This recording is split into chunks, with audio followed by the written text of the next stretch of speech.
Ms. Warner? Can you say anything about these reports of the spy swap that apparently is being arranged? I don't have anything on that. Obviously, we are, this is, as we've said earlier, a law enforcement matter that is being handled that way, and I would refer you to the Department of Justice. Everybody's talking. Everybody's declining comment. Why should you? Why don't you be the first one to talk? Oh, I don't want to be a trendsetter, Bill. Well, you know, the stuff is out there. The guy's, the brother of one of the people being held in the Soviet, in Russia, excuse me, said that he saw a list of 11 people who were about to be Speaking exchanged. of trendsetting. Bill, I appreciate the question. I just don't have anything to add at this point. Can I just ask a question about the oil spill, which is whether the White House has any concerns about the fact that BP evidently has many government contracts, particularly with the Defense Department, that they're getting a lot of money from? I don't have anything specifically on that. I can see about some of the defense contracts. I know different agencies are reviewing different things as it relates to that. Obviously, our focus at the moment with BP is to ensure that they're doing all that they can. Obviously, weather has, over the past several days, complicated our efforts to introduce additional containment vessels. The Helix was a device that was that its date's been pushed back in terms of additional containment capacity as the Enterprise and the Q4000 continue to average above 20,000 barrels of oil a day accumulating in from the leaking well. I don't have anything, though, on the additional contract. But you don't have a problem with BP benefiting from taxpayer money in these contracts? Well, again, where you're I'd fighting have to these look, other- I think, Eric, you'd have to look at the specific contracts to see when they were let, to see what the job was for. Obviously, our focus is on ensuring at the moment in the Gulf that they're doing each and everything that we believe must be done to plug the well and to contain what is leaking from the well, and ultimately they'll be responsible for environmental damages to the surrounding environment caused by the oil spill. Yes, sir. Thanks, Robert. On trade, the President said today that he was committed to submitting free trade agreements, Panama and Colombia, to Congress as soon as possible. Do you have a timeline on that? And given his commitment on South Korea, why not aim for the goal of ironing out any other sort of outstanding concerns on Colombia and Panama in Congress by November, so all three can be submitted to Congress in early 2011? Well, look, I'm not going to jump ahead on the timeline, whether it's November or January or what have you. Obviously, you heard what the president had to say about exports and about Colombia and Panama, and you heard what the president said in Toronto about South Korea, that there are outstanding issues that we see that we believe can and should be resolved prior to the president's trip to Seoul in November, in hopes of bringing something to the Congress on South Korea early next year. Follow, Hold on one second. I'll come around. Yep. It certainly appears that unemployment is going to be a problem for quite some time. And given that, I was wondering, why should unemployment insurance extensions be considered emergency as opposed to being paid for, given that we're going to be facing this problem likely for several more years? Well, we face an emergency situation in the sense that we are dealing, Jake, with long-term unemployed like we've not seen, my guess is likely since the last depression. I don't have the exact figure with me, but I know that we've entered into an era of that long-term unemployment that is dire and severe. We've seen, as a result of this recession, and I don't have the facts, the figures with me, but we see this is also not your typical recession in terms of the fact that you do have higher skilled, college educated workers facing employment prospects that are worse than you would see, say, in previous recessions in either the early 90s or even in the early 80s. There's no doubt that this is an emergency situation because those that are losing their jobs are out of work for a far longer period of time than we've seen in quite some time. That's my point. Why not budget for that? Why not, since the president supports pay-as-you-go, why not? Well, have it again, be- because I think this is a unique emergency that we believe should be addressed immediately. We understand that you're giving insurance and benefits to those that have lost their jobs. These are people that are, because they don't have income, are using what they're getting from their benefits to pay their rent, to take care of their average household expenses. They're using that money and putting it back into the economy. It makes sense certainly for the workers, and it makes sense for our economy as well. No, but you're not answering my question. Why not budget for it, given that this is going to be a problem for several years?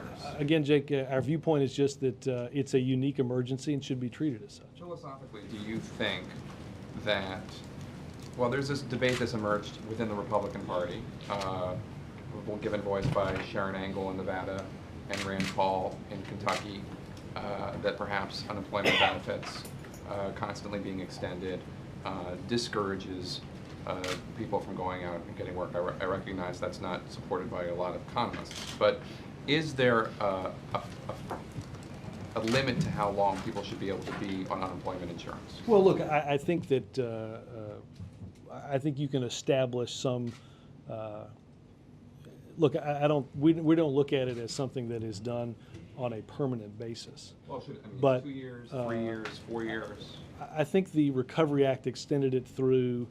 I'd have to look up what the exact number is that the Recovery Act extended it through. But, Jake, I don't think there's certainly no economic research that if that in a situation where I think there are 5 applicants for every job, that people are somehow sitting at home on the sidelines, not hoping to gain long-term employment, but to gain temporary benefits that obviously are never going to replace the amount of, are certainly not likely in any way to replace the type of income that one was getting as a salaried or even an hourly wage employee. I've seen those arguments. I just don't. I shudder to think that. My guess is that people that make that argument, I don't think they've ever met anybody that said, well, look, I mean, I've had all these job offers, but it's just way easier to sit at home and draw unemployment insurance. I just, given the fact that you have, I've seen read articles by economists who say in a recession that's not that intense, you may have applicants that become choosier about the next job that they take. Given the fact that there are 5 applicants for every job right now in America, I don't think those that are unemployed and are offered a job find themselves being overly choosy. I think they find themselves desperately wanting work. That's what the president is working for, whether it's increasing exports, whether it's continuing our investment in clean energy jobs and manufacturing. The president is working to try to continue our economic recovery as understanding each and every day we have much more work to do. Can I ask one question about Dr. Berwick? Charles Grassley, the ranking Republican on Senate Finance, said that he requested that Berwick be given a hearing a couple weeks ago, and obviously Chairman Baucus did not schedule that. Republicans say they were eager to have a hearing. They wanted to talk about Dr. Berwick's views and things he said in the past, and it was Democrats who flinched. Well, two things. We have, whether everyone likes it or not, we passed a very important Affordable Care Act, many things of which have to be implemented by the beginning of next year. Whether it's Medicare and Medicaid innovation, whether it's increased investment in health IT technology to ensure greater cost savings and greater quality of care. So we need somebody on the job now. I think if you look at the appointments process, such as it has been over the past 18 months, I'm not entirely sure somehow that a hearing was the hurdle. We have had more nominees waiting longer than any administration in recent history. Martha Johnson is probably not a name you know. She's the head of she's the administrator for the General Services Administration.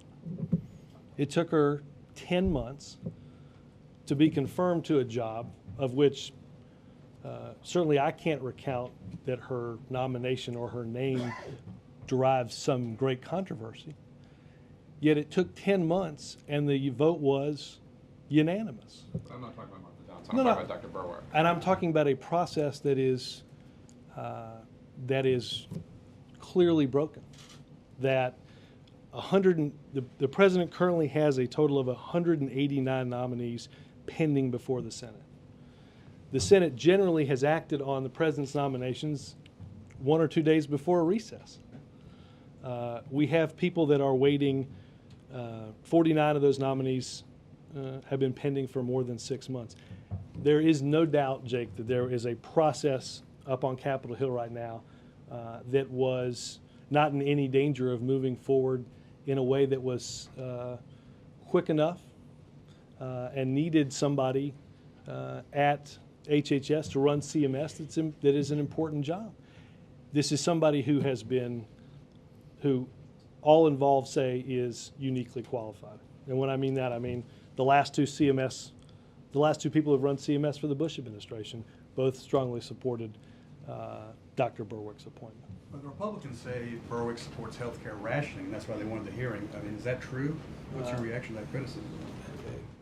I think that Dr. Berwick made the point that we have rationing right now, that health insurance companies are deciding based on their bottom line who gets care. Dr. Berwick, I doubt if Dr. Berwick was a supporter of whatever theory that is supposed to be, that Mark McClellan and Tom Scully, the previous CMS administrators for the Bush administration, would support his nomination. Again, I think it's the type of politics that demonstrates just how badly broken the appointments process is. And the president is going to install people that need to be installed for this government to run effective and efficiently. In this case, because the appointments process is clearly broken, he did so through a recess appointment. Did you want to avoid a hearing because of some of Dr. Berwick's statements on income redistribution, on praise for the National Health Service in Britain? No. The president appointed somebody who he believed, and people, both Democrats and Republicans, believed was uniquely and supremely qualified to run an agency of the size of CMS. Is using Ben? recess appointments and You and the president and Thad Allen have talked about 90% or up to 90% of the oil coming out of that well being captured by the end of last month. We're now at July 7th. Right, again, which is one of the reasons I talked about the notion that, So the weather? well, yes, I mean, understanding that the latest flow rate estimate that we have is 60,000 barrels per day. With the Helix online, which was scheduled to happen at the late end of June, you had the potential capability of almost 53,000 barrels, which is 90%. So what's the timeline now? I believe there are a series of things that have to happen, but given the weather and the size of the seas, the waves, we're looking at something toward the end of this week, Friday or the weekend. On another issue, 20 Republicans sent a letter to Attorney General alleging that the lawsuit challenging the Arizona law, they say that it reveals Obama's administration's contempt for immigration laws, and that they're suggesting that this was done for political reasons. What's your reaction to what Republicans are saying about the Political motivation? reasons how? Well, political reasons, that because there are a lot of Hispanics out there, Latinos, who have been pressing the administration to act on comprehensive immigration reform. Well, They've been pressing the president to take this action, this legal action. They did that at the meeting last week. The president believes we have to have comprehensive immigration reform, and I don't think that just Latinos hold that viewpoint or that position. I'd refer you to DOJ specifically on the lawsuit, but obviously, as their release said yesterday, you constitutionally cannot have a 50-state patchwork of immigration laws. The only way we're going to solve that is through comprehensive immigration reform. I think we'd all be better served if the 20 Republicans would sit down with Democrats in the House and the Senate, and we could come up with something on comprehensive immigration reform that the president and members of Congress can see acted upon so that we can solve this problem. So what did Undersecretary of State Burns and Russian Ambassador Kislyak talk about in their meeting this morning? Well, I have not been briefed on their meeting. Really? It doesn't have anything to do with this possible spy swap? Bill, I just said I hadn't been briefed on their conversation. Gotta get in the loop. Thank you. I will CC Bill Burns on that. You just talked about the badly broken process. Is using recess appointments to circumvent the Senate part of that badly broken process? The result of the badly broken process, yes. Does the president think recess appointments should be used sparingly? The president believes that we have to have people to run government effectively and efficiently. Does the president think there's something? Hold on. Sorry. Let me just that the process should entitle one to quick disposition. That's clearly not happened. The example that I used of the GSA administrator. I mean, in the first year of the Bush administration, no nominee had to go through the process of invoking cloture because somebody wouldn't agree to unanimous consent. Basically, one person can stop this whole process. It's happened 21 times in the Obama administration. So on 21 times, most of these, again, end up like our administrator for the GSA, they're approved unanimously. If it takes 10 months to get a unanimous vote, what is one left to believe that 10 months was about? Playing the type of politics that people are tired of in order just to stop things from happening. That's not what the function of... Brown. I understand. And So it's Democrats and Republicans are fault. I'm on Mr. Berwick, I'm faulting the Republicans. Does the president think that if he had gotten a hearing, he would be confirmed? Yes. Because the perception is that this recess appointment makes it unnecessary to have these controversial views aired in a public forum. First and foremost, this is an appointment, obviously, that is not permanent. There's still an appointments process that has to be gone through to make even a recess appointment a permanent one. But there are aspects of the health care law that have to be implemented on a timeline that I'm sure many who opposed Dr. Berwick for political reasons didn't want to see implemented. We are not going to have the viewpoints of a few hold up the law of the land. Quick thing on the DOJ lawsuit, the president has spoken in the past a couple times about his concerns that it might lead to racial profiling, although he didn't use that exact phrase. Is he disappointed that this lawsuit makes no legal arguments in that regard? No, again, the president rightly believes that what has been filed relating to, and he was obviously briefed on this prior to the Department of Justice filing, that the president believes that we filed a strong case based on the fact that you can't have, and he said this and I've said this, you can't have 50 states making a patchwork of immigration decisions. That's not going to work for anybody. Is the omission of that, though, an acknowledgement that that's a weaker legal claim? I'd point you to DOJ. I don't know anything about it. Lauren. Thank you.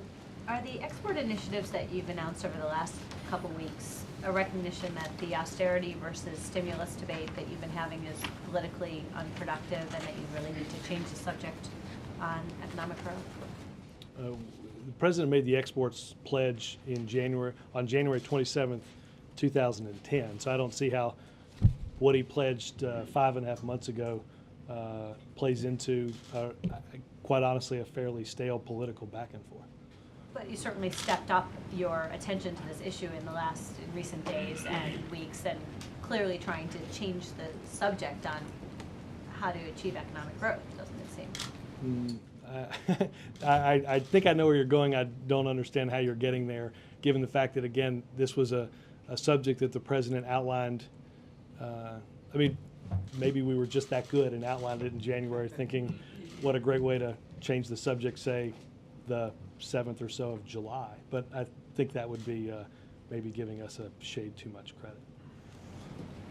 Robert, when's the next time the president's going to publicly address the oil spill situation? We have talked with scheduling today about the next time that the president will go. I don't have a date, but I think it will be in the next few weeks. I know the First Lady is making a trip down there soon, and the Vice President will return again. During the senior advisor meeting today, the president was updated on where we are, as well as there was a little more than a half-hour briefing with him at noon to go through sort of where we were in terms of containment and a whole host of issues surrounding Not oil. necessarily go there, but when do you think he'll talk about it again? I don't know if he'll have anything to say about it in the next couple of days or not yet. And what's the status of the Mavis end of the recovery effort? What meaning what? I mean, Secretary Mavis, sure, he's down in the region, was down in the region yesterday and is down in the region today, working with state and local officials to develop a plan over the next several months on Gulf restoration, to develop a process for gathering what that plan will look like. Still a long range. Oh, absolutely. I mean, look, there's this will take several months to construct. But again, he's in the Gulf as we speak, meeting with folks, and we'll have more on that as that process gets closer to finishing. Robert, back to trade. The CEO of Ford has been critical of the South Korean free trade agreement. Mr. Seidenberg of Verizon, and on behalf of Business Roundtable, has been critical of the administration for some of its economic policies, too much intervention, reaching too many areas, creating uncertainty in jobs and so. Today, these two were appointed to the advisory or the export panel. Why was that? I'm not entirely sure how you, let me make sure I'm not misunderstanding. You're not linking necessarily the quote of one to the quote of the other, are you? Okay. Just want to make sure I wasn't missing anything. Look, I think obviously these are representatives of business that have that are promoters of our increasingly doing business overseas. We understand that unless we have about balanced growth, unless we have not just consumer demand here, but are selling things, selling our products overseas, that long-term sustainable growth is going to be hard to achieve. That's what the president and his counterparts have talked about in the G20, and I think each of these represents industries that are important to making sure that happens. Obviously, we have concerns about, and you heard the president enumerate those concerns back even several years about some of the auto provisions in the South Korean free trade agreement that was submitted by the Bush administration. Obviously, we would take some, not necessarily obviously agree with the notion that we have somehow been bad for business, and I think corporate profits in the past year have demonstrated that. They have been critical of the administration for a variety of reasons. And they've been recently to lunch here, I believe, just within the past week or so. I know the CEO of Ford was here not too long. I think he was at the last lunch, yes. Do they bring those grievances privately? Do they, and do you know? Can you talk Look, about did not go to that lunch with the CEO of Ford. I know that I would be shocked if the CEO of Ford didn't sit at lunch with the President of the United States and discuss his concerns about the previous South Korean free trade agreement. Again, I think the reason, one of the reasons that we still see outstanding issues, and we talked about this in Toronto, were some of the auto provisions, some of the auto provisions in that. I will say this, you know, I did hear one thing out of the, I don't know how this reconciles with what the second CEO said, but the president took strong action to ensure that we had a domestic auto industry that that was restructured, but that protected the jobs of hundreds of thousands of people that wouldn't exist today if he hadn't taken those steps. And that was something that was mentioned by the CEO of Ford. Yeah, well, Seidenberg of Verizon, his point was that there's so much action on the part of government intervening into markets.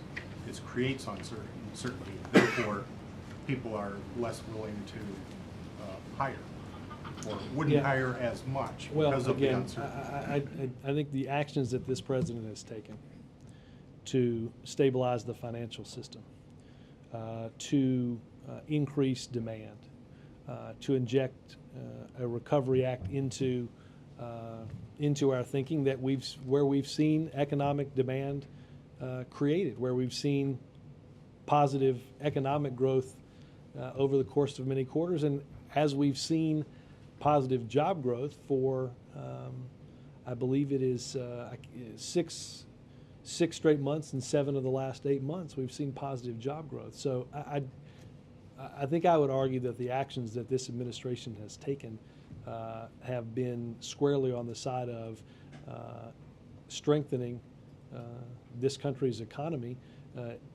and bringing it back from where it was when the president took office and 800,000 people were losing their jobs, and our economy was contracting at more than 6% in a quarter.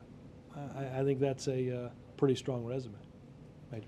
Robert, back on unemployment compensation, you clearly have a stalemate with the Senate. Is the administration open in any way, shape, or form to offsetting, if not all, a portion of the unemployment compensation costs in order to break that stalemate and get benefits to the folks see if who there's are going anything, to lose them now and are losing in the process of losing them? Again, I think this is something that has we have seen for many administrations. This has been and should be treated as an emergency, as it makes economic sense to provide benefits to people that are, because of what happened in this economy 2 years ago, with the type of support that they need. So you're not open to it? Well, I said I didn't know of any additional efforts in changing that, but I'll check. And on the trade issue, I want to make sure I understand the scheduling correctly. Korea would come first, is that correct, before Panama and Colombia? I would, show you what the president said today on Panama and Colombia. Obviously, we have a that does not mean any time before the I don't have a election. timeline on that. Obviously, South Korea we talked about, as the president will travel in early to mid-November to Seoul, and our expectation is that the outstanding issues can be worked through prior to his getting there. And might any of these three be submitted in a lame duck Congress? I certainly believe it's possible. I don't know that. Is that a priority? I think a priority is getting, first and foremost, the issues that we see with outstanding resolved. Until we do that, the process can't play itself out. And just to clarify on Berwick, the White House received what it, I believe, if I heard you correctly, regards as concrete proof that Republicans were going to block Berwick, whether there was a hearing or not. Is that correct? Representing to us? Or is that an assumption based on the pattern of previous well, nominees? I think I would say there's probably a hefty dose of both. Hefty dose of both. Of both. So you received information I that think if said you look Berwick at the was gonna be statements, bought. That's not an assumption, you were told. I think the statements that you looked at, this isn't anything that Bill Burns told me. This was, you just, if you go on Google, I You think saw you can enough, see okay. that the Republican Party had no intention of moving this nomination forward. Okay. Prime Minister Netanyahu yesterday said, next to the president, concrete steps in the next few weeks.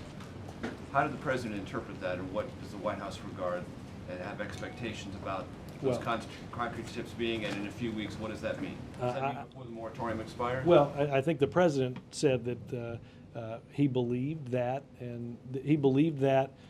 we have made good progress in proximity talks. You heard Prime Minister Netanyahu discuss directly, no pun intended, his desire to get to direct talks. The issues that will be decided in direct talks, I'm not going to prejudge. Nobody in this administration is going to prejudge. Many of these are final status issues that can only be worked out through direct talks. Our hope is to create an atmosphere through confidence building in steps that both sides take, so that we can transition from proximity talks to direct talks, not simply to get to direct talks, but to have those direct talks succeed. And I think I think we're making progress in that environment. Hey, Robert, on immigration, the politics of immigration are going to play out over the next few months in the 2010 cycle, and then there's a broader sense of both parties trying to appeal to a growing Latino population. Can you kind of assess where you think that political debate is, both short-term and long-term, and whether or not the filing of the lawsuit alters or in any way changes that? The filing of the lawsuit is based, I would put it in the rubric of where I would put a number of the decisions, some of which I've talked about in here. Things that are the right thing to do, but may or may not be, according to your polling or others, the most popular thing to do. But the president wasn't elected to do what was popular, he was elected to do what was right. Our strong belief is that you cannot have 50 states passing a patchwork of immigration laws. That only through a federally passed comprehensive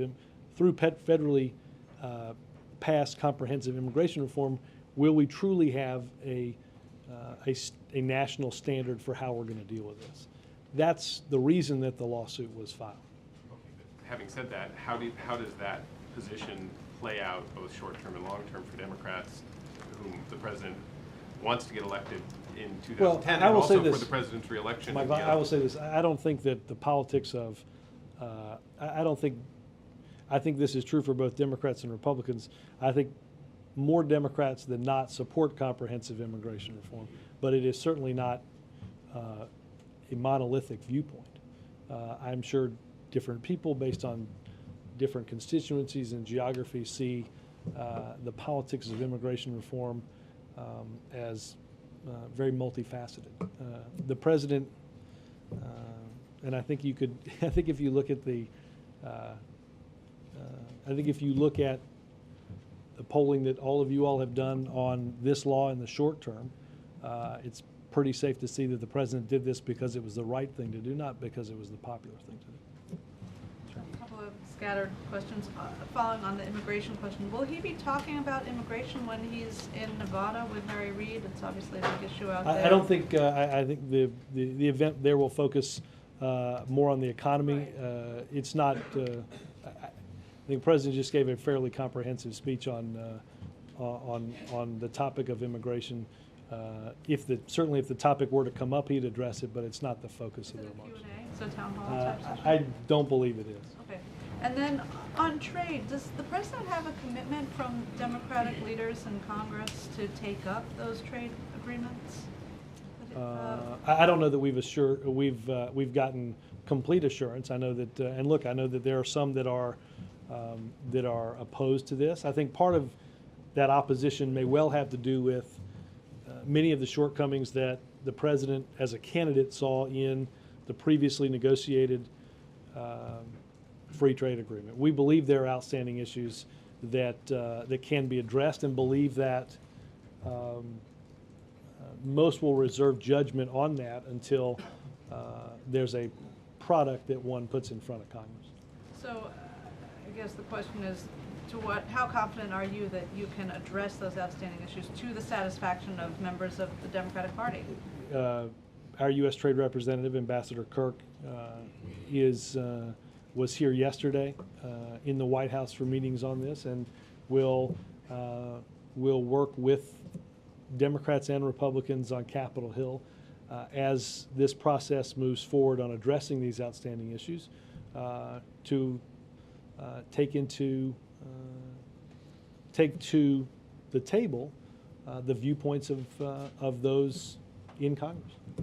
And then finally, on unemployment, I don't want to sound thick-headed here, but I don't understand why, if the president thinks that wars in Iraq and Afghanistan should be budgeted for, why would you not want to either budget for these unemployment benefits or somehow offset them in order to... Well, our viewpoint is that these always have and should be, this should be emergency spending. That this is, granted, this is a unique time, and we have seen long-term unemployment, the likes of which, as I said earlier, we haven't seen in quite some time. But this is important and needs to be done and should be done as it's always been done, as emergency spending. But it does sound like you are reluctant to admit that this is a long-term problem, and that if you were to go to offset this... Cheryl, but, I hazard to say I would not make a lot of news if I stood up here, as I'm about to do, and say that I think we are going to be dealing with unemployment for a long, long time. That has been said by members of this administration. It's been said by economists of all political stripes. You can't look at what we've been through. You can't look at, I should just have this thing queued up, my favorite graph, which demonstrates the depth of job loss as a result of what happened and led up to the financial collapse in September of 2008. You cannot look at the depth of that hole. And I've said this when we've done different briefings. If you look at, and granted, slightly, I'm going to make this, it's a different type of apples comparison, because the recessions going back to the 80s have a different size in their labor force. But if you add the dip in the 3 recessions that are on that and add them together, right, in the early 80s, in the early 90s, and in 2001 and 2002, it does not equal the dip that started in the recession of December of 2007. So the notion that somehow anybody's up here saying, oh, unemployment is some temporary thing. Nobody in this administration has said that, and quite frankly, it's not news to say we're going to be dealing with it for quite some time. But how is this any different from the rationalization that Barack Obama criticized in George Bush's administration, when he said, look, the Afghanistan or Iraq spending is emergency spending, and we're going to do it off books. We're not going to pay. We're not going to pay for it. And the president because said, it's not always been done like that, Michael. This was the emergency spending that was done in the previous administration were in many ways accounting tricks, right? Not an administration that has used as an excuse, it's the way we've always done things. This is an administration that said we need to change the way things work in Washington. Did we laugh when we said it like that? But Robert, I have it. You guys done? We're done. Major's not. And I have an issue of transcendent importance. Where does the president think LeBron James should play his basketball? We were talking about this earlier today. Indeed, after the news of Miami's apparent acquiring of, though not until midnight, of Chris Bosh, I think the president still believes that he would look quite good in a Bulls uniform. I hope that does not lead to NBA tampering charges, because I will. Has he I don't know. It's a good question. Has he made his view known to anyone? I think he did a sports interview not too long ago and was asked if LeBron would look good in a Bulls uniform and said that. In all seriousness, are you worried that that might annoy people in Cleveland who are Oh, I'm sure it would. important? But I will say, Laura, I think the people in Cleveland, if we all have seen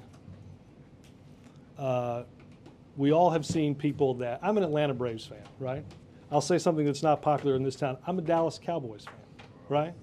Now, if I pretended because I lived in Washington that I'm a Washington fan, it's not a genuine thing.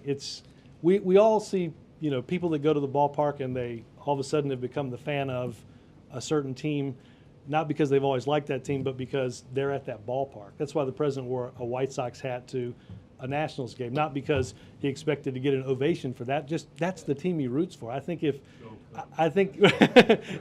and I'm not surprised, but I don't think the president would. Look, do I think the people of Cleveland have a strong desire to see largely a home state guy, largely a hometown guy and a home state guy playing Cleveland? Absolutely. I think, though, the people of Ohio and the rest of the country would respect that the president's going to root for the team he's always rooted for, not the team that, I'm not going to sit up here and tell you that we're hoping that Ohio State and Florida play for the national championship every year in all 4 major sports in order to garner the greatest number of endangered purple state electoral votes prior to 2012. Yes. In a semi-serious follow-up, and I will disclose my bias being from Cleveland. There was actually people in Cleveland did take it sort of, they're very sensitive when it comes to these things. That's sort of the president rooting against them, and they never catch a break. And sure, he doesn't want he roots for the Bulls, but this might actually really bother people. Again, I'm sure it will. If the team you rooted for, if a star left that team to go to anywhere, I'm sure it would bother people. It should. Again, I don't think that the president. No. Go ahead. That's 2 questions. One, as far as trade is concerned between India and U.S., most of the CEOs who came to meet with the president, they are members of their companies are members of U.S.-India Business Council across the street. And President and Prime Minister met in Toronto as per trade between 2 countries. Where do we stand since President is going to India in early November also? In terms of anything new with trade with India, obviously it's an important partner. Obviously, we'll be going soon, but I do not have any updates on Indian trade. Second, on immigration. What message do you think President has for those small businesses who are seeking to hire legal people, but they don't have those kind of people they are seeking to hire? And what about the people who are seeking legal status? Look, I'll say this: the president, as part of immigration reform, while he was in the Senate, worked with Senator Grassley on a hiring database to ensure that people weren't hiring illegals. That's obviously, when we ultimately get to comprehensive immigration reform, that's something that is that we're going to have to spend some time making sure we get right. And the longer this issue goes, there's a hatred going on among illegals and among well, look, there's no doubt that this is a topic that engenders spirited debate and discussion. I also don't doubt that there is frustration on both sides of the argument, even in Arizona, for the federal government not living up to the responsibilities that it has in what is so clearly a federal issue. The president simply believes that frustration going to 50 states' different laws isn't the answer to the problem. We ought to focus that energy into something that's comprehensive. All right. With 2 fundraisers on this next trip, is this the beginning of a new level of involvement by the president in the midterm elections? No, the president's been involved, as I've been reminded on many occasions, on some of the trips that we've taken for candidates that didn't work out. The president's been involved in midterm races for quite some time, dating back to special elections last year. But I think there's no doubt that we are entering into obviously we're getting much closer to the fall elections, and the president will do more things leading up to that. But I think he has been very involved in raising money and in making an argument, and he'll certainly continue to do that. And will he? How partisan will he be in his tone? Will we hear about the Boehner Amt comment tomorrow? Likely. You'll probably hear about Joe Barton too. Yes, ma'am. Thanks, Robert. First, I'm going to put aside what you said about being a Dallas fan. I'm assuming that didn't happen. But on another more important topic, one thing, as you have mentioned several times today, the president directed Justice to look at the Arizona law because he doesn't want a patchwork of state and local laws. Right. But right now, there are dozens of so-called sanctuary cities that have their own policies that might potentially conflict with federal law, something that's led Governor Brewer to say that if Arizona is in violation of federal law, then so are these localities. So my question is, why did the president only ask DOJ to look at Arizona and not everywhere? Let me see if I can get. I don't know the answer to that, but I will try to seek some answer on that. I don't know. Thank you. Robert, did the president accept the invitation to visit Israel yesterday? The president certainly traveled there during the campaign. Traveled there, but while he was a senator, we do not have currently on our schedule travel plans to go there. But obviously, Prime Minister Netanyahu extended an invitation, and I assume at some point the President and the First Lady will visit. It's just not on the books for this year. Under what circumstances will the president go? It's not on the books for this year. Yeah. Are you ruling it out? Saying it's not on the books. I'm just. We know it's not on the books. Well, I guess I'm stating the obvious. Again. It's not a silly question. No. I'm not saying it's not a silly question. You asked me if it was on the books or if I'm ruling it out. All I'm simply saying, which apparently is stating the obvious, that it's not on the books at this point. I don't know if it changes or not. Can I just ask you this one Sure. question? If would the president go to? Would he speak in another Muslim capital before he visits Israel? I don't know that we would rule that out. I don't. That's not would a. that timing be of not? No, I don't. That's not sort of. That's not how it goes through. Yep. Thanks, Robert. I'm Tommy, and I'm a Jets fan. Sorry. I have 3 quick questions, Robert. First, do you or does the president have any reaction to the former DOJ lawyer who is he's making the rounds of television, and I believe he's testifying before the Civil Rights Commission that the dismissal of charges against the new Black Panther Party in the Philadelphia voter intimidation case is indicative? I have not. I don't have anything on that. I can see if there's anything on that. He's saying that it's indicative of the administration not caring about the rights of white voters. You haven't heard that at all? I haven't paid any attention to it. Second question, does the president have any reaction to Glenn Beck's August 28th rally, which some are taking as an insult to Martin Luther King's I Have a Dream speech? Has the president said anything to you about that? I have not seen. Let me go back and see what Glenn Beck has said. You're going to be surprised, but I don't spend an inordinate amount of my time watching that.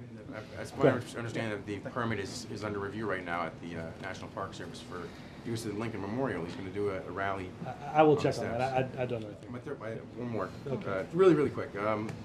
During the president's visit to Vegas, does he plan to get in a poker game? They play a lot of spades on the plane.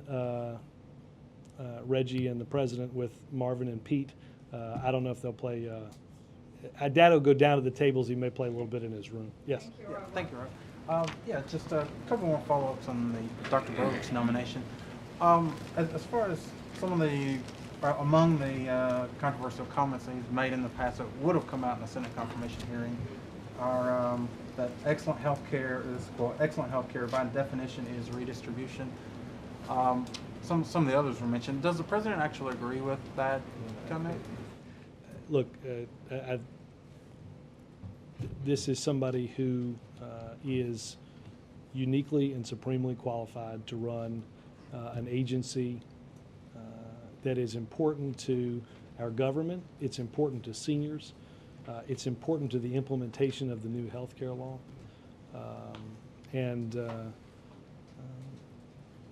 This is somebody supported not just by Democrats, but by, as I said earlier, Tom Scully and Mark McClellan, who ran this agency, both of whom ran this agency for George Bush. So Does the president agree with the I previous know that statement? this is the exact type of political game that that the American people have come to understand dominates Washington and doesn't actually make their health care more affordable. April? One more on this. You said that it would have been, you're confident there would have been a confirmation had there been a hearing, but you also think it would have been politically troublesome in an election year to have all these comments aired out about rationing, redistribution that Dr. Berwick had talked about in the past?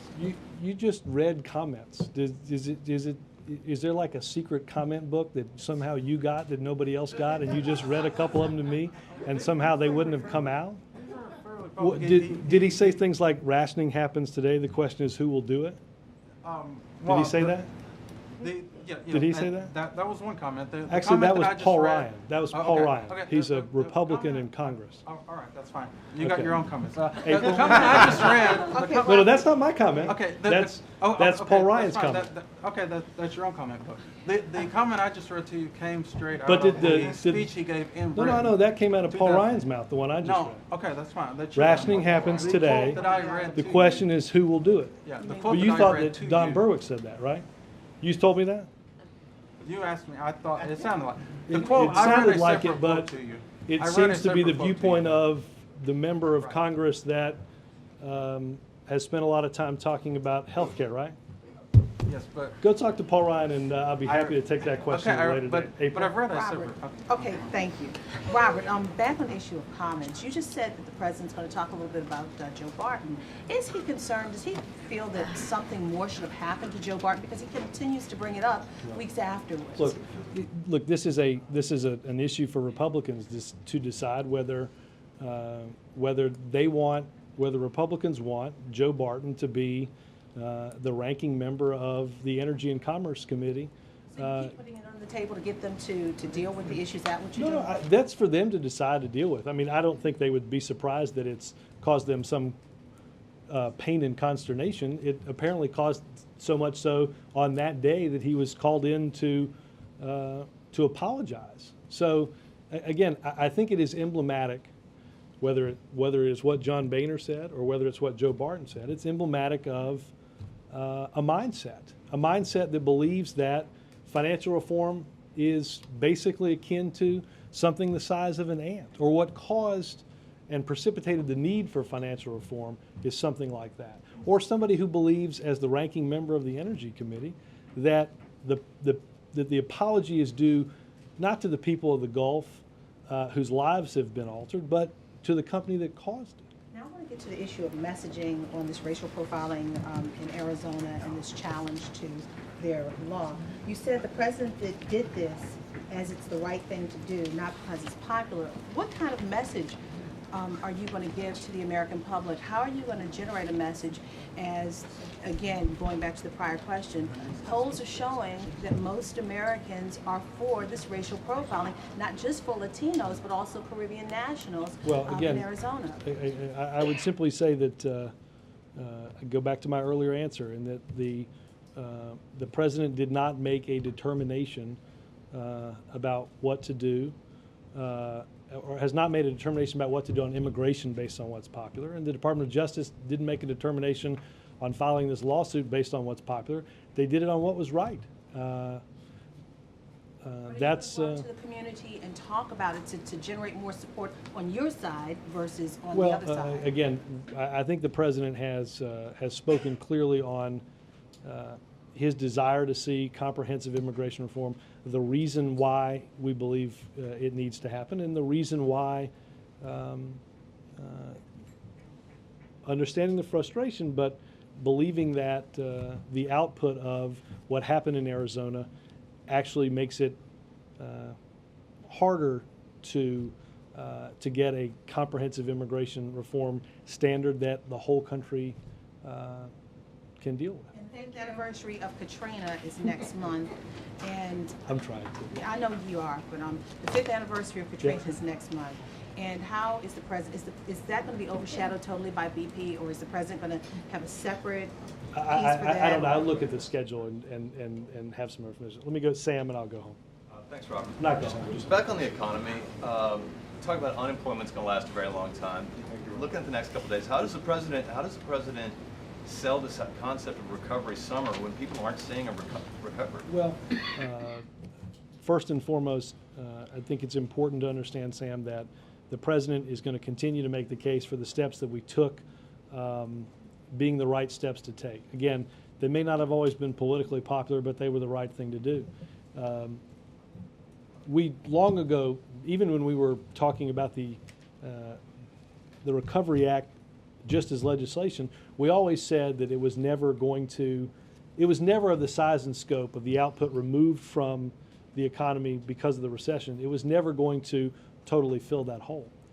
But we believe it has put us on a path to recovery, that the economy is stronger now than it was, certainly than it was then, and that we continue to make progress.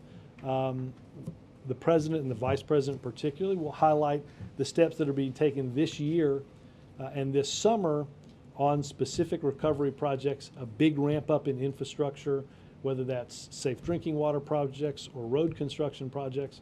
But I will say this, Sam, the president was never under the illusion that economic recovery was going to happen overnight. It is going to take some time. We will deal with the political ramifications of that. I think the most important thing is, are we moving in the right direction? Are we making progress, and is the economy getting stronger, even if the pace is not altogether like we'd want to see? But I mean, I'm curious. I mean, is the president frustrated? I mean, even some economists I talked to say, look, this would be so much worse if these steps hadn't been taken. Is the president frustrated that's not getting through? Well, look, no, because, frustrated in the sense that, look, obviously you would like everyone to look back and say, here's where I am and here's where I could have been. It's understandable why people don't necessarily think that. And the president will be frustrated, just as I think the American people will be frustrated, as long as there are people that want desperately to find work and are either working part-time or can't find full-time jobs. That's understandable on their part. It's understandable on his part. The question is, are we taking the steps each and every day to build that consumer demand, to increase our exports, to create jobs here, to sell products overseas? Are we taking all those steps? And the president has certainly tasked his team to make sure that's happening. Thanks, guys. Thank you.